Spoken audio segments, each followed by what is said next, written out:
Que el Señor le continúe bendiciendo. Le damos gracias al Señor por su palabra. Le damos gracias al Señor por este día que nos permite ministrar nuevamente su palabra. En este día que el Señor permita que cada uno de ustedes pueda recibir con esta palabra un renovar de su fe, un aliento para que su fe nunca desmaye y para que puedan tener firme convicción de que Dios tiene una palabra certera para cada uno de nosotros, para que podamos tener una fe firme en todo momento y en toda ocasión. Así que les invito a buscar en el libro de Romanos capítulo 4, versículo 1 en adelante, que dice de la siguiente manera. ¿Qué pues diremos que halló Abraham, nuestro padre, según la carne? Porque si Abraham fue justificado por las obras, tiene de qué gloriarse, pero no para con Dios. Porque, ¿qué dice la Escritura? Creyó Abraham y a Dios y le fue contado por justicia. ¿Cómo pues le fue contada? ¿Estando en la circuncisión o en la circuncisión? No en la circuncisión, sino en la circuncisión. Y recibió la circuncisión como señal de la justicia, de la fe, que estuvo estando aún incircunciso, para que fuese padre de todos los creyentes no circuncidados, a fin de que también a ellos la fe les sea contada por justicia. Y padre de la circuncisión para los que no solamente son de la circuncisión, sino que también siguen las pisadas de la fe que tuvo nuestro padre Abraham antes de ser circuncidado.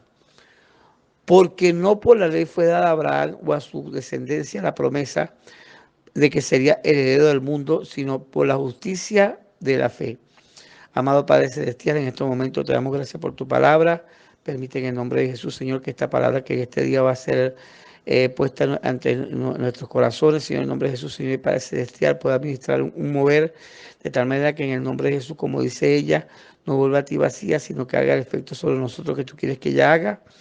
Y que podamos definir, Señor, en el nombre de Jesús, Señor, y Padre Celestial, nuestra fe conforme a tu palabra, de tal manera que en el nombre de Jesús, Señor, y Padre Celestial, podamos tener como ancla de nuestra fe, en el nombre de Jesús, Señor, todo lo que tú has dispuesto para nuestras vidas y que podamos traer por tu palabra, Señor, en el nombre de Jesús, a la existencia de todas las cosas, conforme a lo que tú has mostrado, Señor, en aquellos héroes de la fe que están reflejados en Hebreos 11 y que triunfaron y que nosotros somos parte de ese ejército que vamos a triunfar y vamos a ser parte de ese pabellón de la fe que tú has dicho, Señor, que se han puesto para que sean triunfadores en Cristo Jesús, Señor. En el nombre de Jesús, amén.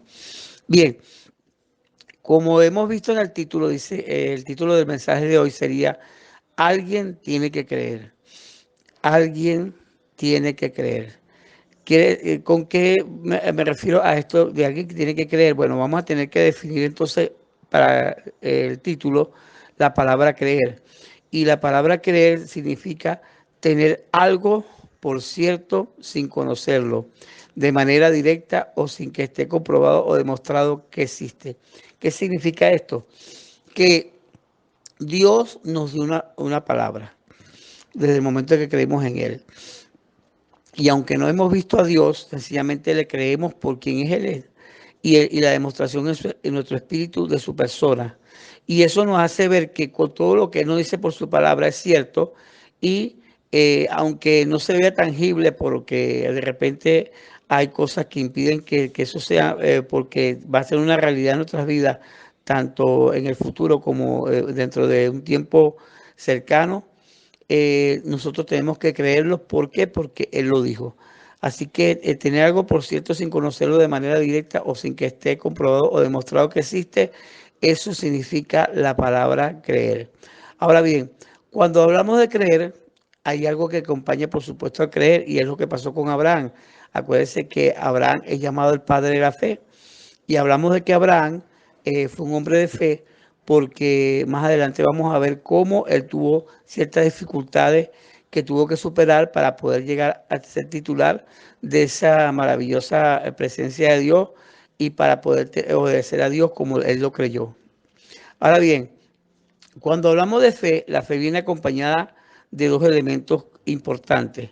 El Hebreos capítulo 11, versículo 1 dice, es pues la fe la certeza de lo que se espera, la convicción de lo que no se ve. Entonces tenemos que, dos palabras aquí, certeza y convicción. Ahora bien, es decir, que poseemos la fe, la certeza y convicción, o sea, las tres cosas, no solamente la fe, sino la fe, la certeza y la convicción. Las tres van de la mano. ¿Qué significa la palabra certeza en la Biblia?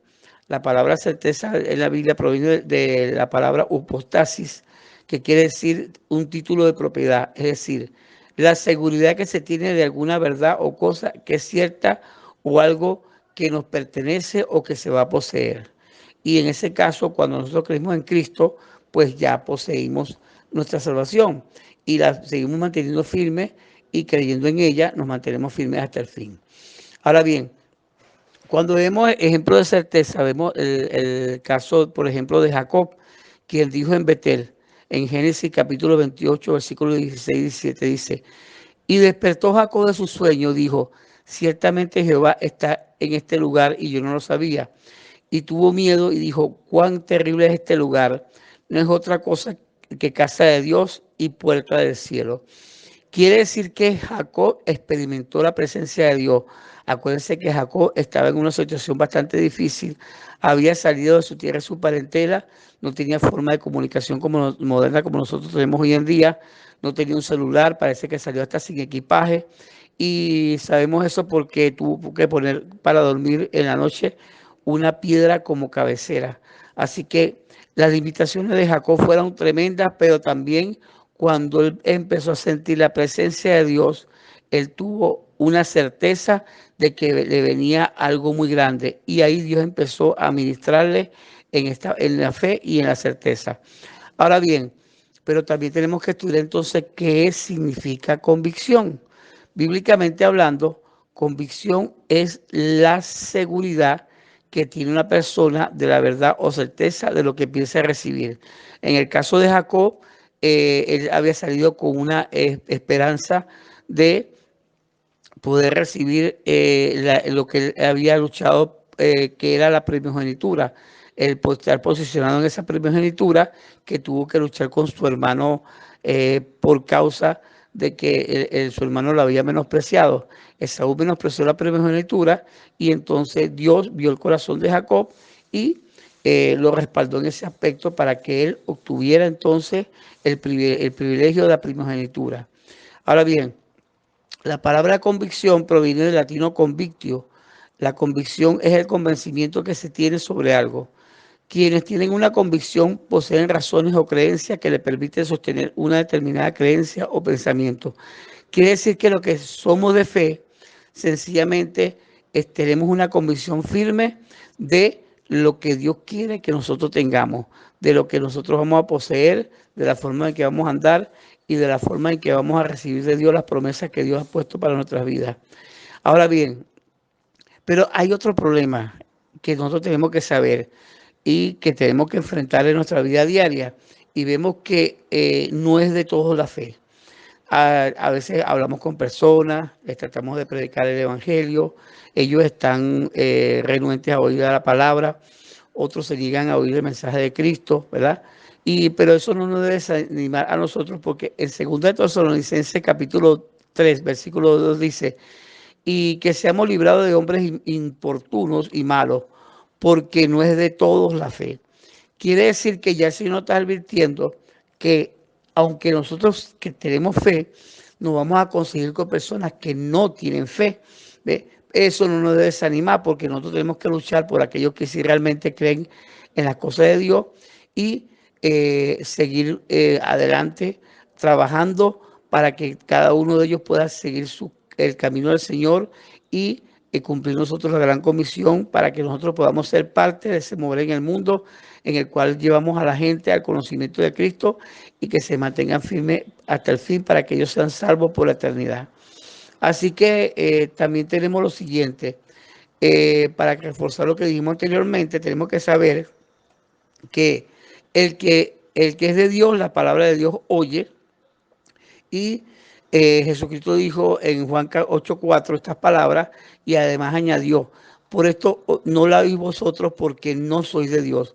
Jesús tuvo que confrontar también en su tiempo a gente que no quiso creer el mensaje que él traía. Recuerden que Jesús estuvo por ciertos lugares predicando y no pudo hacer nada allí por causa de la incredulidad de ellos. Jesús se desanimó, Jesús tiró la toalla, ¿no? Él siguió adelante porque él sabía que sí había gente que iba a creer por el Evangelio y por tanto él siguió adelante para cumplir su misión y eso no lo detuvo la incredulidad de algunos para que él fuera a desanimarse y para que fuera a abandonar su misión. Y así mismo nosotros tenemos que hacer. Cuando veamos gente que vienen a nuestras vidas, que quieren desanimarnos, sencillamente no le creamos, sencillamente sabemos que no es de toda la fe y el que es de Dios, la palabra de Dios oye, pero el que no es de Dios, contrario a eso, sabemos que por medio de ellos, que los que ahí hay la diferencia entre los que oyen y los que no oyen. Los que oyen son de Dios y los que no oyen no son de Dios. Entonces vamos a ver lo siguiente. Hay algo que tenemos que entender en medio de la Biblia, que es un mensaje que está allí en cada capítulo y en cada libro de la Biblia. Y es que alguien tiene que creer.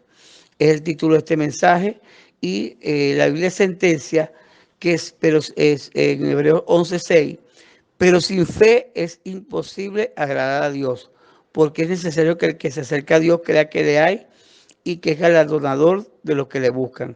Esto quiere decir que nosotros tenemos que estar firmes, muy a pesar de lo que quieran administrarnos ciertas personas con respecto al no creer en Dios y estar firmes en el cual Él nos ha puesto a nosotros para que nosotros seamos luz de las naciones y para que seamos un testimonio, para que en el día del juicio se haga la diferencia entre el que cree y el que no cree en Dios.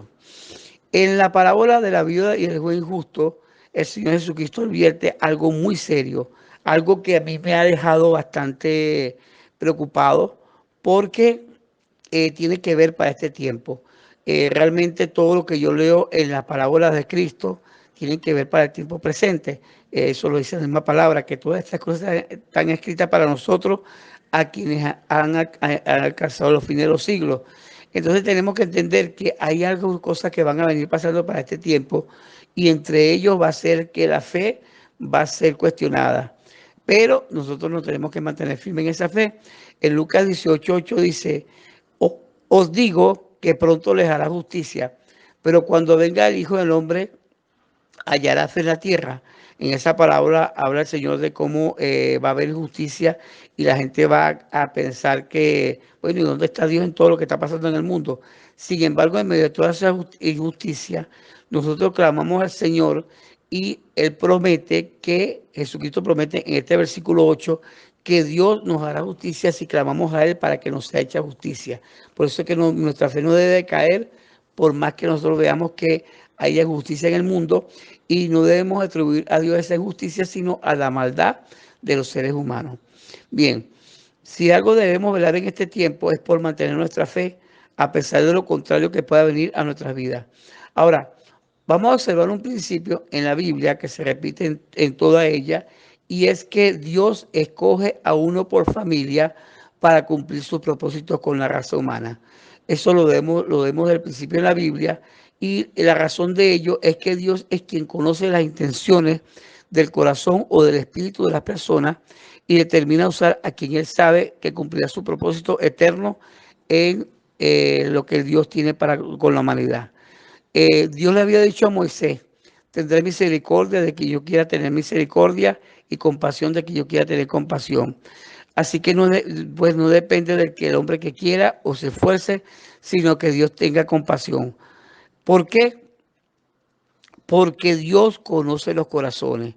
Entonces usted dirá, bueno, ¿y por qué Dios actúa con uno así y con otro así, con otra forma? Porque Dios conoce las intenciones de los corazones y Él sabe a quién va a escoger para seguir trayendo fe en la raza humana. En Romanos capítulo 9, versículo 15 en adelante, vemos este pasaje que vimos anteriormente, ¿verdad?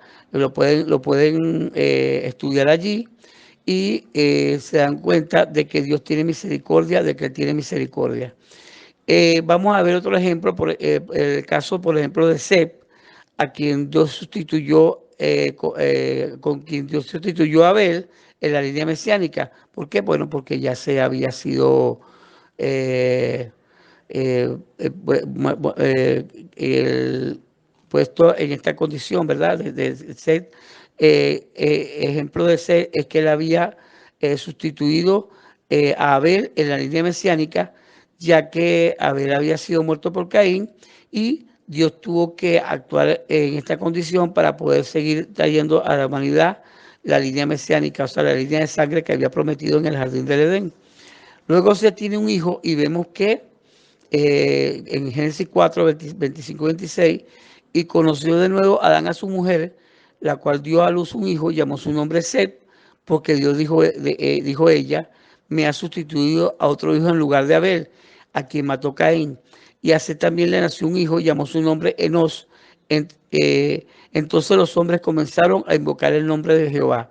Lo que notamos aquí es que los hombres habían dejado de invocar el nombre de Dios debido a la muerte de Abel, porque habían malinterpretado qué fue lo que pasó allí. No se explicaban el por qué esto había sucedido y se alejaron de Dios. Entonces Dios escogió a Enoch, por quien por su conducta y devoción les dio a entender su error, el error que tenían ellos de no estar conectados con Dios, y se dieron cuenta que este era un hombre devoto de Dios y siguieron el ejemplo de él para ser conectado otra vez con la presencia del Señor. Vemos entonces que ellos se volvieron a Dios por medio de la actitud de Enoch. Otro ejemplo es Noé. Noé dice que vivió Lamec 182 años, engendró un hijo y llamó su nombre Noé, diciendo, este nos liberará de nuestras obras y del trabajo de nuestras manos a causa de la tierra que Jehová maldijo. Noé es a quien Dios escoge para seguir su trato con la raza humana, ya que en Génesis 6 dice, y se arrepintió Jehová de haber hecho al hombre en la tierra y le pesó en su corazón. Y dijo Jehová, raeré de sobre la faz de la tierra a todos los hombres que he creado, desde el hombre hasta la bestia y hasta el reptil y las aves del cielo, porque me arrepiento de haberlos hecho. Ahora bien, Noé obedeció creyéndole a Dios a pesar de vivir en medio de una generación totalmente opuesta al plan de Dios. Así vemos en Hebreos 11:7 que por la fe Noé, cuando fue advertido por Dios acerca de cosas que aún no se veían, con temor preparó el arca en que su casa se salvase y por esa fe condenó al mundo. Y fue hecho heredero de la justicia que viene por la fe. En Hebreos 11:7 está ese pasaje. Vemos que en la historia de hoy vamos a ver que en la vida de Abraham había ciertas circunstancias que se estaban dando para que este hombre realmente estuviera ejercitándose para ser lo que iba a ser más adelante el padre de la fe. Entonces la historia de hoy nos lleva a la vida de Abraham, quien además de creer, tener fe, certeza y convicción, tuvo que completar en su vida y ejercitar algo mucho más allá para poder lograr el propósito para su vida. En Romanos 4 dice, él creyó en esperanza contra esperanza.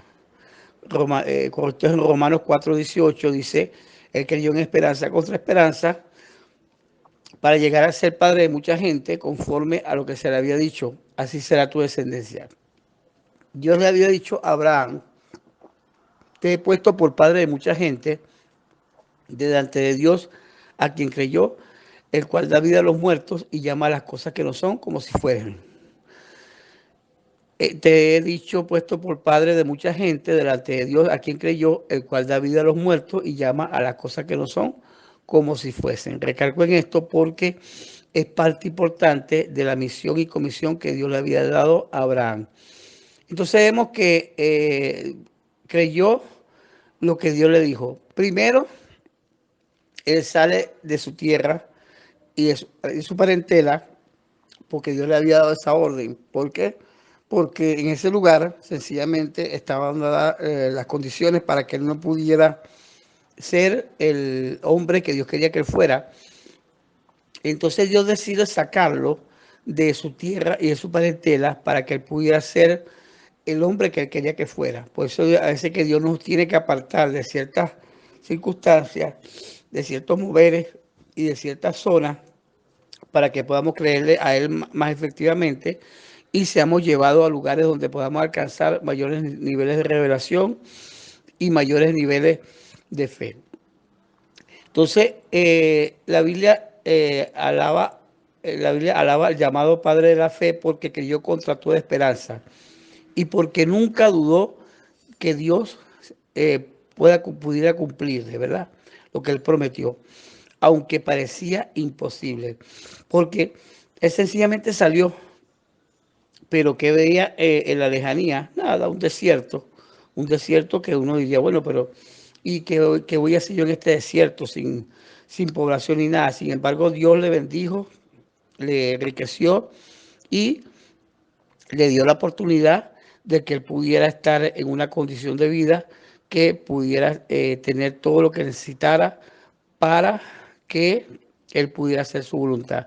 Y en esto hay un principio que cuando Dios llama, Él también provee, porque Dios es fiel en lo que Él ha dicho y porque esa provisión que Él tiene para nosotros es firme en medio de todas las circunstancias que puedan haber en nuestras vidas. Entonces, pero nos surge una pregunta, ¿dónde dice de Abraham que es el padre de la fe? En Gálatas 3:7 dice, por consiguiente, sabe que lo que son de fe, estos son hijos de Abraham. O sea, ¿qué quiere decir? Este pasaje sencillamente nos está diciendo que Abraham es el padre de la fe, porque nosotros somos hijos en fe de lo que creyó Abraham. Él creyó en esperanza contra esperanza y Abraham tuvo que ejercitarse en la esperanza. Cuando vemos que Abraham se ejercitó en la esperanza, quiere decir que se refiere a que la esperanza es una cosa o un acontecimiento que se espera y que está en el futuro. Eso es lo que significa esperanza. Esperanza es cuando usted tiene algo que esperar y que está en el futuro, pero que sabe que viene porque viene. En el Nuevo Testamento se utilizan los vocablos griegos el piso y elpis, que se traducen como esperanza, según siempre se habla de una expectativa de algo que es bueno. No se menciona mucho en los evangelios, sino en las epístolas, especialmente en las de Pablo. Y en Romanos capítulo 15:13 dice, y el Dios de esperanza os llene de todo gozo y paz en el creer, para que abundéis en esperanza por el poder del Espíritu Santo. Quiere decir que por el poder del Espíritu Santo, Abraham y los héroes de la fe creyeron en esa esperanza que el Señor le estaba dando en ese momento, ¿verdad? Y de ahí se mantuvieron firmes. O sea, que no es tampoco una cuestión netamente humana que va a surgir en nosotros, sino que es algo que el Espíritu Santo en su poder nos da para que nosotros ejercitemos y para que tengamos una convicción firme en lo que vamos a creer. Dice que además se ejercitó Abraham en algo más fuerte, esperanza contra esperanza. Ahora bien, vamos a definir, porque es muy importante que nosotros entendamos, lo que siempre hemos oído eso de Abraham, que él estuvo en esperanza contra esperanza. Pero ¿qué es esperanza contra esperanza? Bien, la expresión esperanza contra esperanza tiene que ver con aquellos momentos en que la esperanza humana se ha terminado. Humanamente hablando, no hay forma de que podamos seguir creyendo. Entonces queda solamente el poder de Dios para que nosotros tengamos forma de creer. Y entonces queda solamente la esperanza en Dios por medio de su poder y por medio del que Él nos sostiene en fe. Quiere decir que ya no estamos parados sobre nosotros mismos, sino sobre la fe de Dios. Y ella nos permite continuar adelante, así como cuando Moisés tuvo que ir al desierto y él se sostuvo como viendo al invisible. Entonces vemos que la fe actuó en Moisés para que él llegara a la tierra de Madián, ahí se estableciera, Dios le dio provisión allí, le dio empleo, le dio forma de que se sustentara hasta el tiempo en el cual venía el cumplimiento para que él fuera a liberar al pueblo de Israel. Y en ese tiempo Dios también le dio todas las cosas que necesitaba para que pudiera ser aquella persona que Dios había dicho como el libertador de Israel. Y ahí vemos cómo Dios trabajó por medio de Moisés para que él pudiera hacerlo. Eso es uno de los grandes ejemplos de cómo actúa la esperanza contra esperanza, por lo menos en la vida de Moisés. Bien, pero vamos a seguir con la historia de Abraham. y vamos a ver qué reflexiones nos traen a nosotros la vida de Abraham. Bien, ¿qué cosas evidenciaban que ya no existía ninguna esperanza en Abraham?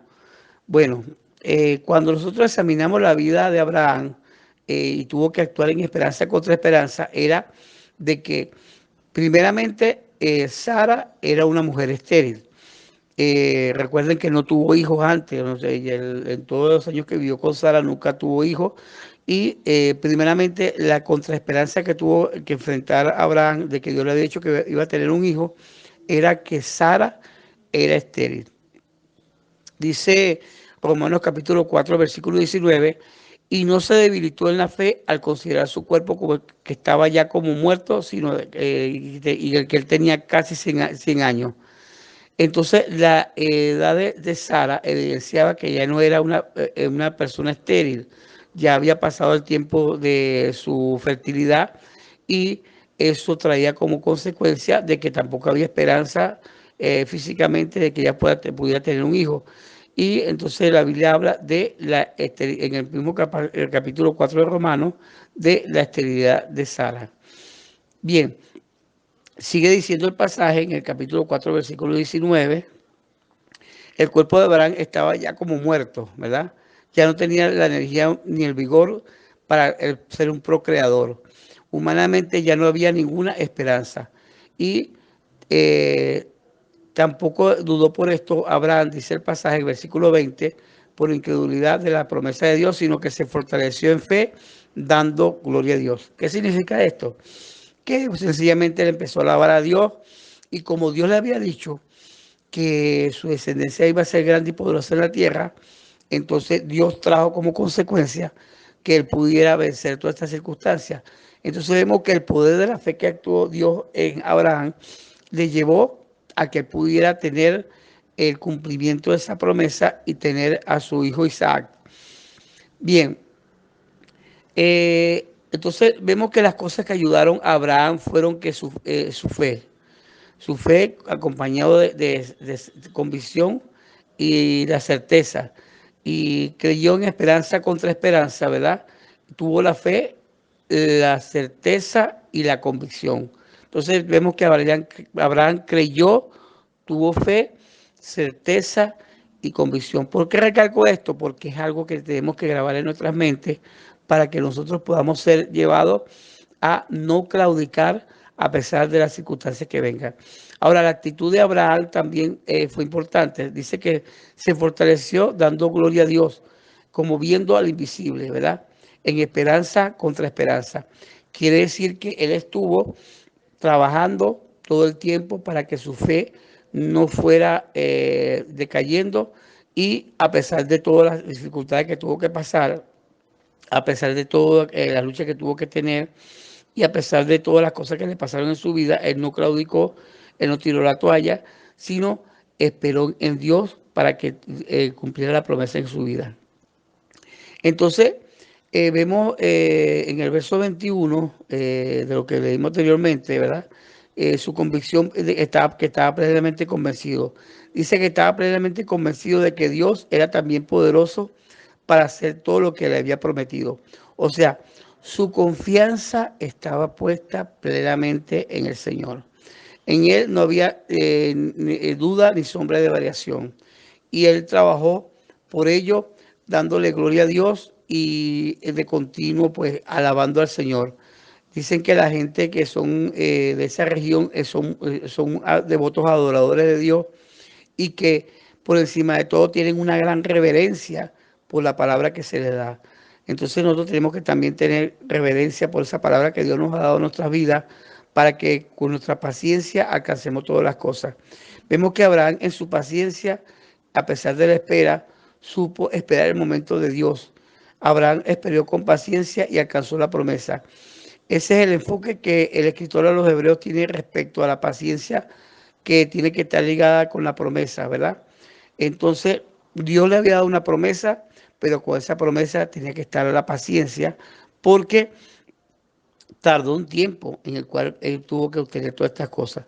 Por eso nos dice que en Hebreos 10:36, porque es necesaria la paciencia para que habiendo hecho la voluntad de Dios obtengáis la promesa. Vemos también que la fidelidad de Abraham lo mantuvo fiel a Dios a pesar de las dificultades. Él no claudicó a pesar de la espera, ni a pesar de las circunstancias que le vinieron con el tiempo en el cual él tuvo que esperar para que Sara tuviera al niño. Dice que por la fe de Abraham, cuando fue llamado a ir a un lugar más tarde que recibiría como herencia, obedeció y se fue, aunque no sabía a dónde iba. Por la fe hizo su morada en la tierra prometida, como un forastero en un país extranjero. Vivía en tiendas, al igual que Isaac y Jacob, que eran herederos de la misma promesa, porque esperaba la ciudad con cimiento, cuyo arquitecto y constructor es Dios. Eso está en Hebreos 11, 8 al 11. Como conclusión de lo que nosotros vemos en la vida de Abraham, vemos que en la historia de Abraham, él creyó a lo que Dios le ordenó. En esa fe se sostuvo como viendo al invisible. Tuvo la certeza que lo sostuvo firme en todo momento.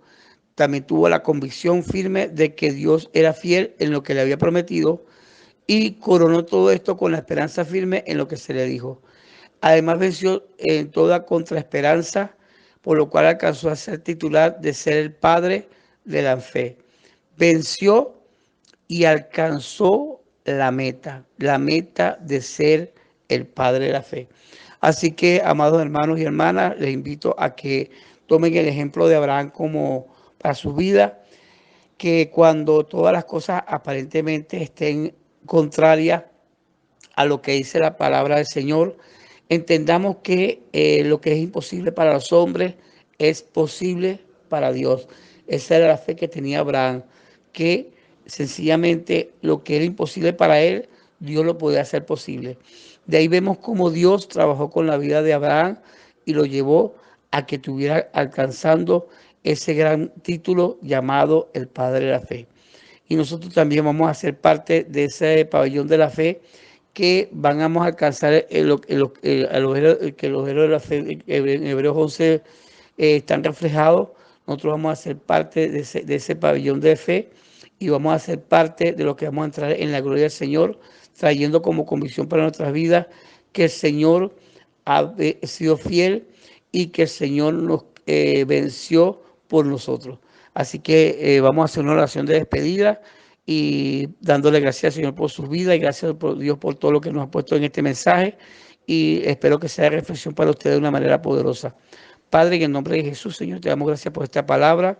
Permite que en el nombre de Jesús, que en todo momento y en todo lugar podamos tener la fe firme en tu palabra, que por ella podamos entender, Señor, tu propósito para nuestras vidas y que podamos estar convencidos, Señor, en el nombre de Jesús, Señor y Padre Celestial, en todo momento y en todo lugar, de que tú eres firme, de todo lo que tú nos has dado, Señor, en el nombre de Jesús, Señor y Padre Celestial, y que esta palabra poderosa en nuestras vidas nos permita, Señor, ser más que vencedores en Cristo Jesús, Señor. En el nombre de Jesús, amén. Les bendigo.